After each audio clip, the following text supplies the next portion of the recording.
Buen día.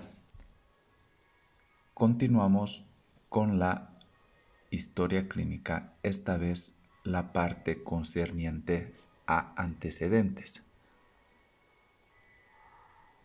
Vamos a hacer un breve recuerdo de la estructura básica de la historia clínica.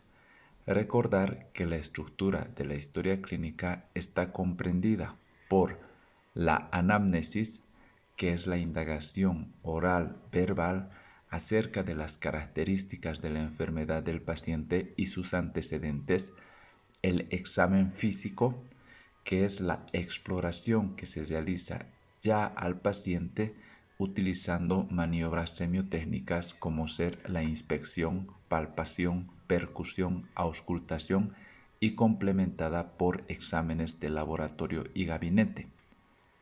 El resumen semiológico, que es aquella historia clínica abreviada de todos los datos positivos y negativos encontrados en la anamnesis y el examen físico para realizar posteriormente las consideraciones diagnósticas.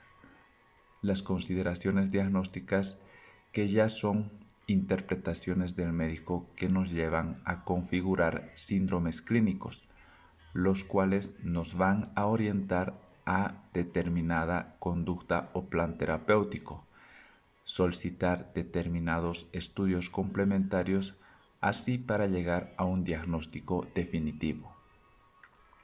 La evolución diaria es aquel registro de todos los datos mensurables del paciente, los cambios en relación a sus signos y síntomas iniciales hasta el momento de la evolución, los resultados de los exámenes complementarios, interconsultas, tratamientos y si es que existen modificaciones de también registrarlos en la evolución diaria.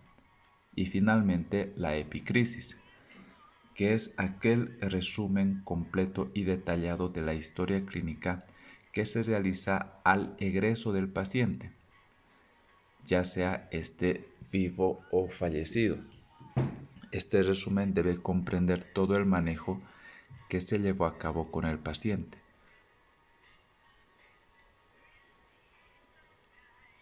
La estructura de la historia clínica se puede también, para un mejor estudio, organizarlo en secciones. Es así que la parte de la anamnesis consta de las siguientes secciones: datos estadísticos, fuente de la historia clínica, motivo de consulta, enfermedad actual y lo que vamos a avanzar ahora: antecedentes, personales, familiares ginecobstétricos y revisión por sistemas. Después, la segunda parte de la historia clínica viene a ser lo que es el examen físico. De igual forma, se va a estructurar en dos secciones para un mejor estudio: un examen físico general y un examen físico regional o segmentario.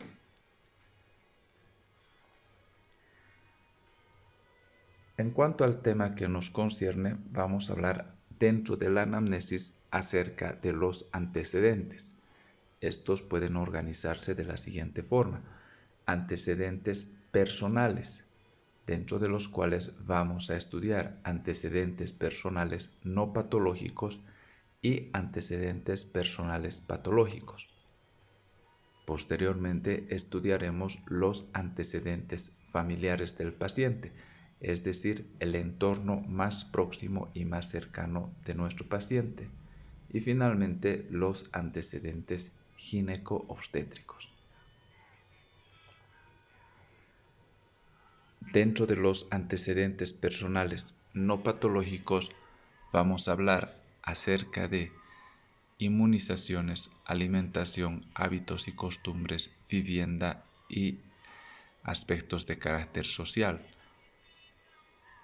Entre los antecedentes personales patológicos vamos a hablar acerca de las enfermedades de la infancia del paciente, enfermedades del adulto, hospitalizaciones previas, operaciones anteriores, traumatismos, convulsiones, hemotransfusiones, uso de medicamentos, alergias, es decir, todo lo relacionado a la patología en cuanto a antecedentes del paciente. Entonces iniciamos con los antecedentes personales no patológicos. Entre ellos debemos preguntar acerca de las inmunizaciones. Esto muy importante en pacientes que cursan la niñez.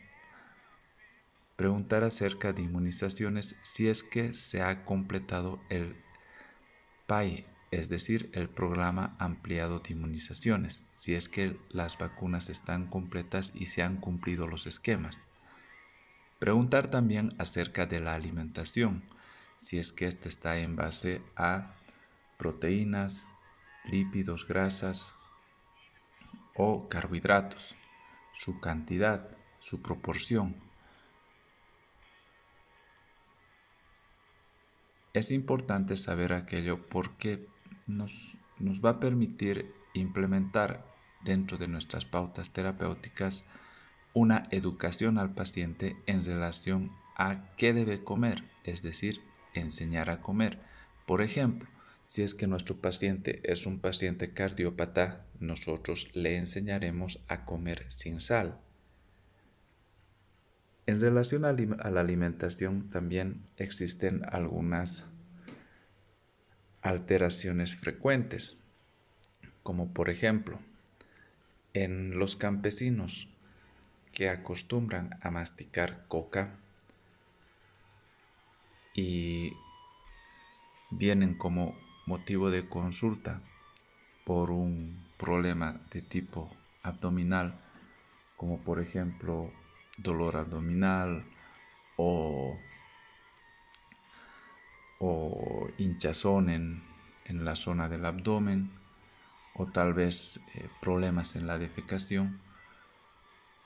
Nosotros, al preguntar acerca de la alimentación del mismo, y si es que él no responde, por ejemplo, que consume o mastica coca crónicamente durante mucho tiempo y en cantidades abundantes, nosotros podríamos pensar en un dólico megacolon, que es una alteración característica en pacientes que acostumbran a masticar coca. También debemos preguntar acerca de los hábitos y las costumbres del paciente, es decir, si es que él consume bebidas alcohólicas, consume tabaco o tal vez drogas de uso ilícito. En caso de que sea positiva o afirmativa alguna de estas respuestas, nosotros debemos preguntar también acerca de la cantidad, la fecha de inicio o la fecha de comienzo de consumo de estas sustancias, el tipo y todo lo relacionado y concerniente a la misma. Debemos preguntar también acerca de la vivienda, como por ejemplo el tipo de casa que habita el paciente, si es una vivienda que es hecha en base a adobes, las características del techo, los espacios, los ambientes, el número de ambientes, número de personas que habitan por cama o por cuarto, por pieza, las personas que duermen cuántas personas duermen en una cama. Preguntar acerca de los servicios básicos, si es que la vivienda cuenta con luz, agua, alcantarillado, servicios de gas. Todo esto es importante porque nos va a dar una idea, una pauta general acerca de cuál es el ambiente en que nuestro paciente vive. También preguntar acerca del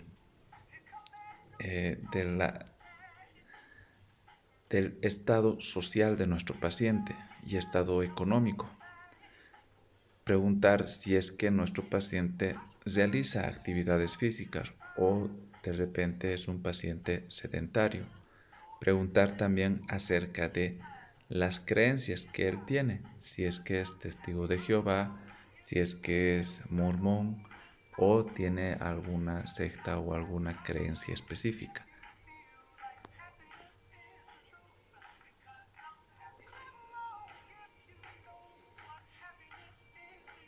Eso en cuanto a los antecedentes personales no patológicos. Ahora pasamos al estudio de los antecedentes personales patológicos, es decir, todo lo relacionado a enfermedades. Y es así que vamos a preguntar acerca de enfermedades de la infancia del paciente. Preguntaremos si es que el paciente ha tenido sarampión, tosferina, parotiditis, difteria, varicela, que son enfermedades características de la niñez. Enfermedades del adulto, como por ejemplo bronquitis, diabetes, hipertensión, enfermedades coronarias. Preguntar también acerca de hospitalizaciones previas, cuándo ha sido hospitalizado anteriormente, cuál ha sido el diagnóstico que se le ha dado al paciente, cuál ha sido el motivo de alta del paciente. Preguntar acerca de operaciones anteriores. Este dato es importante preguntar, como por ejemplo, un paciente que enferma ya ha sido operado o ha sido operada un año antes con cáncer mamario, puede resultar que viene a la consulta por un dolor de tipo ciático. Si nosotros no preguntamos acerca de operaciones anteriores, es decir, conocer el antecedente del cáncer mamario previo, nosotros podemos, en primera instancia, sospechar de un dolor ciático no relacionado al cuadro anterior.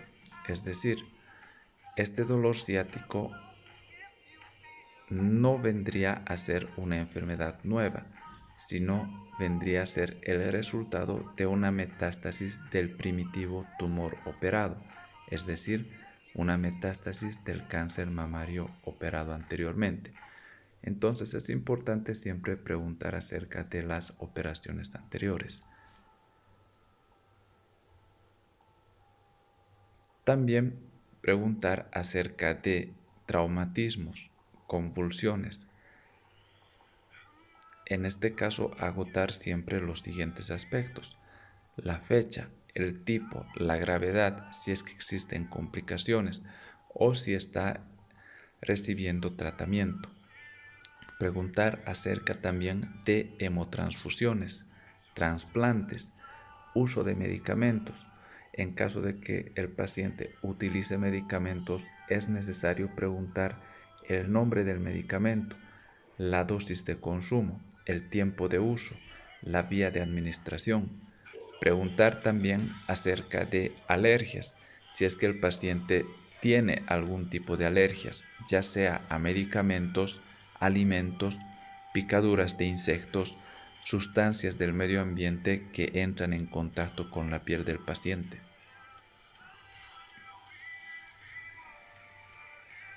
Todo eso en cuanto a los antecedentes personales, es decir, propios del paciente.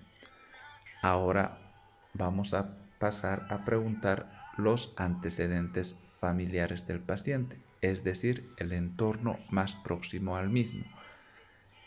Por ello debemos preguntar acerca de los antecedentes del padre, de la madre, de los hermanos, en los cuales vamos a incluir la edad, su estado de salud, si es que ha existido el fallecimiento de alguno de ellos, la edad del fallecimiento y la causa de fallecimiento. Los antecedentes familiares son importantes conocerlos porque podemos nosotros en ellos encontrar tres tipos de alteraciones frecuentes: las enfermedades que se transmiten por convivencia familiar, es decir, por la cercanía de la familia, como ser la tuberculosis, la oxoriasis; enfermedades de carácter hereditaria que se transmiten de generación en generación, como por ejemplo la hemofilia, que es transmitida por la madre;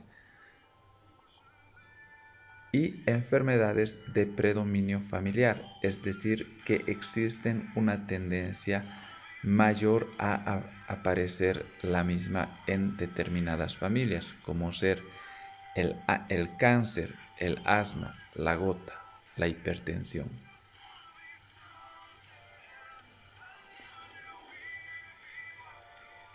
Ya para finalizar con la parte de antecedentes, vamos a preguntar acerca de los antecedentes gineco-obstétricos del paciente. Dentro de las preguntas que debemos respondernos son: ¿cuándo inició los ciclos menstruales? Es decir, la menarquia. Preguntar acerca de la menstruación, sus características, la frecuencia, su duración, si es que existe dismenorrea, la fecha del último periodo menstrual. Preguntar también acerca del inicio de la vida sexual activa, el número de parejas sexuales, si el paciente utiliza o no métodos de planificación familiar, qué métodos utiliza el paciente en cuanto a si son métodos de barrera, métodos hormonales o diferentes métodos. Preguntar acerca de la información obstétrica de la paciente, es decir, el número de gestaciones, partos, abortos, cesáreas. Si nuestra paciente ya es una paciente adulto mayor, podríamos realizar también preguntas acerca de la menopausia.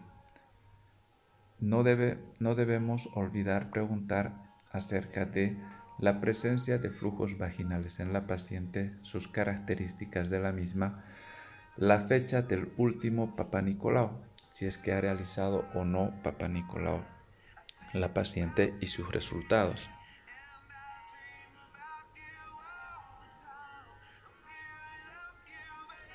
Eso en cuanto a la parte concerniente a antecedentes. Ahora pasamos a revisar la última parte de la anamnesis, que es la revisión por sistemas.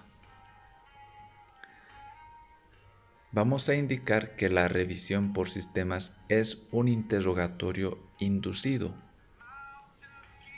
Recordar de que este interrogatorio inducido se va a realizar siempre de manera oral o verbal. No confundir con el examen físico del paciente, que en él ya vamos a realizar maniobras semiotécnicas, es decir, vamos a inspeccionar, vamos a palpar, percutir y auscultar al paciente. En cambio, en la revisión por sistemas, simplemente realizamos un interrogatorio verbal u oral, no entramos en contacto físico directo con el paciente. Bien, hecha esta aclaración, decimos que la revisión por sistemas nos va a permitir recolectar los datos omitidos u olvidados por el paciente. Estos datos los vamos a agrupar en datos positivos o datos negativos. La revisión por sistema, al ser un interrogatorio inducido, nos va a permitir también detectar enfermedad en otras zonas aparte de la afectada por la enfermedad actual. Entonces, el objetivo de la revisión por sistemas es doble. Primero, recolectar los datos omitidos u olvidados por el paciente para complementar la historia clínica, y segundo, el permitirnos detectar enfermedad en otras zonas aparte de la afectada en la enfermedad actual. Recordar que la revisión por sistemas no debe ser muy extensa, debido a que los principales problemas ya fueron identificados con anterioridad. Como su nombre indica, la revisión por sistemas nos va a permitir hacer una revisión de toda la integridad del paciente, es decir, desde la cabeza hasta los pies, sin dejar de tomar en cuenta la agrupación de los mismos por sistemas. Podemos agruparlo de la siguiente manera. Un estudio del sistema nervioso central, es decir, realizar preguntas dirigidas a estudiar aquel sistema. Posteriormente, el estudio del sistema cardiopulmonar, realizar preguntas acerca del sistema gastrointestinal, del sistema genitourinario y del sistema músculo-esquelético. Recordar que la revisión por sistemas no debe ser muy extensa. Se deben registrar simplemente los datos positivos y negativos de relevancia en el interrogatorio al paciente. Gracias.